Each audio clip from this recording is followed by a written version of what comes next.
Só, povo. Geralmente o que eu faço, tá? Só pra esclarecer. Eu pego um mix de notícias que eu vi por aí, assim, que tipo chegaram a mim, que eu recebi em rede social, que as pessoas me mandaram, que eu vi em sites. Mas também tem uma newsletter que eu acho bem legal, que é a do Philippe Deschamps, que eles meio que fazem um trabalho facilitado pra mim, que é tipo assim, é só, essas foram as notícias do dia, de tal dia, aqui as principais notícias, eles dão uma pré-selecionada e eles só mostram a headline em um mini resuminho. Então daí geralmente eu uso aquilo ali pra filtrar e achar mais informação, tá? E daí eu agrupo algumas e nós não vamos conseguir falar. Eu nunca consigo falar de todas. Hoje eu, inclusive, tenho um ensaio de software livre, então nós não vamos conseguir falar. Nós vamos conseguir falar de menos notícia ainda, tá? Mas saca só, então. Tem uma que é pra começar, que é só porque a gente geralmente. A gente tá sempre falando de IAs generativas e chat GPT, essas coisas, tá? E essa aqui é um pouco diferente. Só que é sobre machine learning também, tá?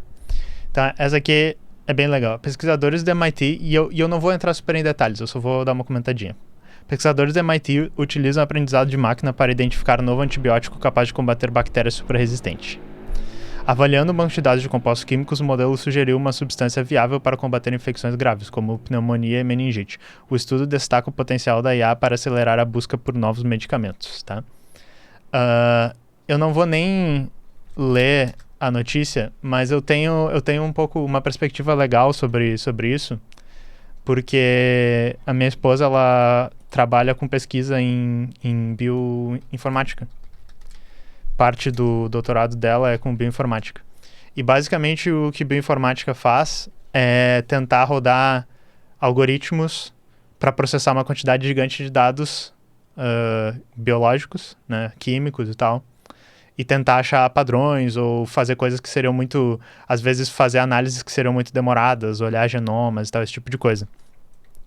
E um dos papers que ela me mostrou, que eu achei muito legal, é um que eu vou abrir ele aqui e eu vou falar como... Porque é exatamente isso que essa coisa fez, mas eu achei que esse outro paper que a gente já tinha visto, acho, há um tempinho atrás, ele exemplificou um pouco melhor como é que funciona.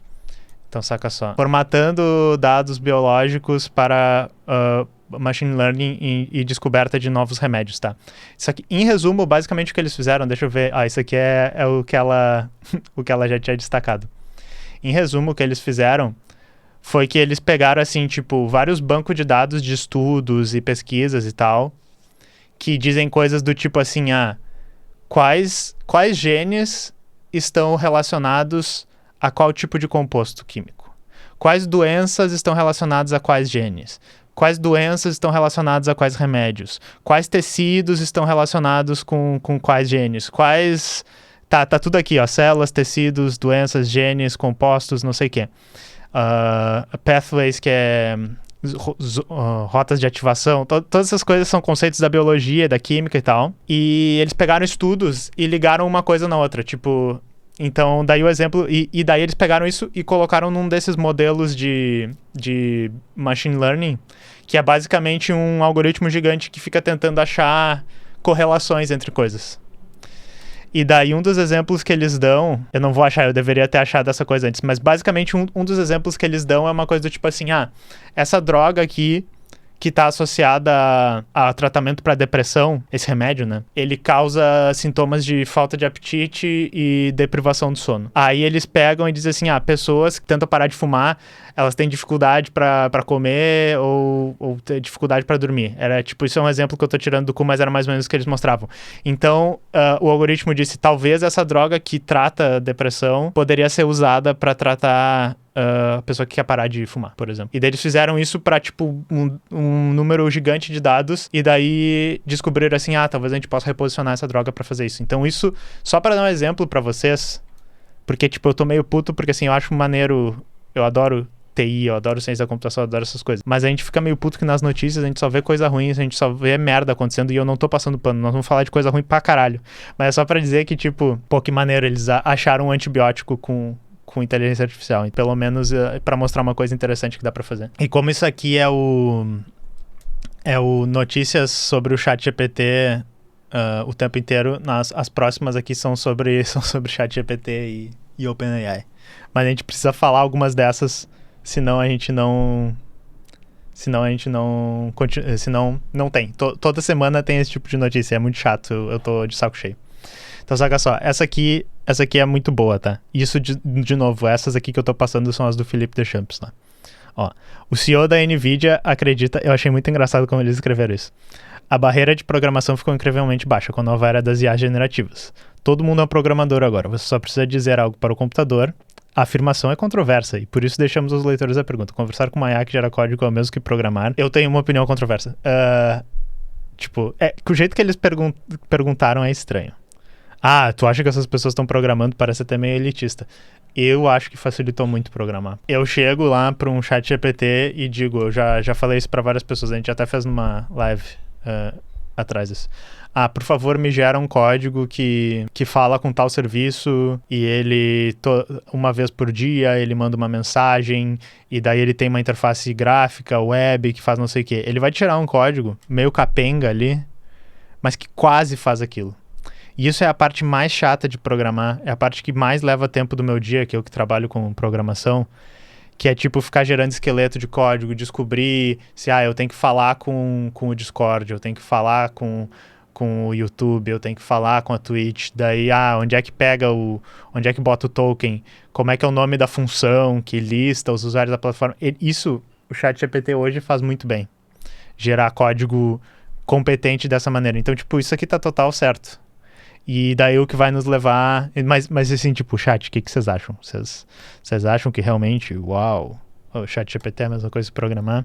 Mas isso nos leva pra próxima, tá? Para as próximas duas. E eu fiz um resuminho disso porque, tipo, eu sempre boto os links das notícias aqui, ó. Mas saca só, eu vou ler essas duas e daí depois a gente vai ter um comentário. CEOs da DeepMind e OpenAI assinam declaração sobre ameaça existencial atrelada a IA. A tecnologia comparada a riscos como pandemias e guerras nucleares. O documento também foi assinado por 2 dos ganhadores do Prêmio Turing de 2018, conhecido como o Prêmio Nobel da Computação. Yann LeCun, cientista-chefe da IA da Meta e ganhador do prêmio, não assinou o documento. O Yann LeCun, que é da Meta, não assinou. As informações são do site The Verge. E daí vamos pausar aqui um pouquinho e vamos ler a próxima, né? CEO da OpenAI acredita ser improvável que IAs evoluam a ponto de humanos não terem nenhum trabalho a fazer. E eu achei... Porque eu vou pegar por uma outra ótica o que ele falou aqui. E eu concordo com o que o Suco de Corvi disse. Às vezes o ChatGPT te dá um código com a lógica errada. E se tu não sabe nada, aí tu tá fudido. Mas é aquela coisa, se tu sabe já programar um pouco, inclusive na real, quanto mais tu sabe programar, mais útil fica, ele te ajuda muito. E isso vai entrar nesse próximo tópico. CEO da OpenAI acredita ser improvável que IAs evoluam a ponto de humanos não terem nenhum trabalho a fazer. Para Sam Altman, a discussão sobre a tecnologia tem se concentrado demais nos aspectos negativos, e historicamente ferramentas melhores nunca fizeram as pessoas trabalharem menos. Duas coisas, tem N coisas aqui, mas o que eu achei legal. Aqui, se vocês lerem esse artigo de cima, o Sam Altman assinou um documento dizendo que a IA pode destruir a humanidade. Aqui embaixo ele tá dizendo, gurizada, vocês estão muito pessimistas. Vocês acham que vai roubar... Nem vai roubar emprego de ninguém. Geralmente as tecnologias não diminuem o trabalho. E eu achei muito bom. Que eu li o coisa e ele disse, ferramentas melhores nunca fizeram as pessoas trabalharem menos. Isso aqui é o cerne da questão. Vamos falar primeiro sobre essa questão do trabalho, tá? Que é muito... Exatamente. O Pequi já adiantou um pouco o argumento. A gente realmente não trabalha menos. Se o avanço tecnológico fizesse a gente trabalhar menos, provavelmente todo mundo estaria trabalhando 3 horas por dia, sabe? Ou a gente estaria trabalhando 3 dias por semana e tal. Porque a gente realmente consegue produzir tudo que a gente precisa. A gente consegue, para necessidades básicas, produzir necessidades básicas para a humanidade inteira já várias vezes. E todo mundo trabalha um monte. E a gente joga comida fora, a gente gasta tempo fazendo coisas inúteis e tal, a gente... a definição de inútil é contenciosa. Mas eu acho que vocês podem aceitar o ponto que eu tô dizendo aqui, de que a gente basicamente faz muitas coisas que não precisa, faz a mais coisas que a gente precisa, mas mesmo assim a gente tem pessoas que trabalham pra caralho e a gente tem... O Caju entrou na sala. Caju, dá oi pro pessoal da live. Não.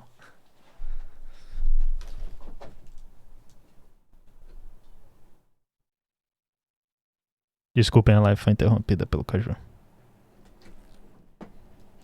E daí, o que é engraçado é que assim, ó, isso é um dos motivos porque... Agora ele quer que eu abra a porta, não sei.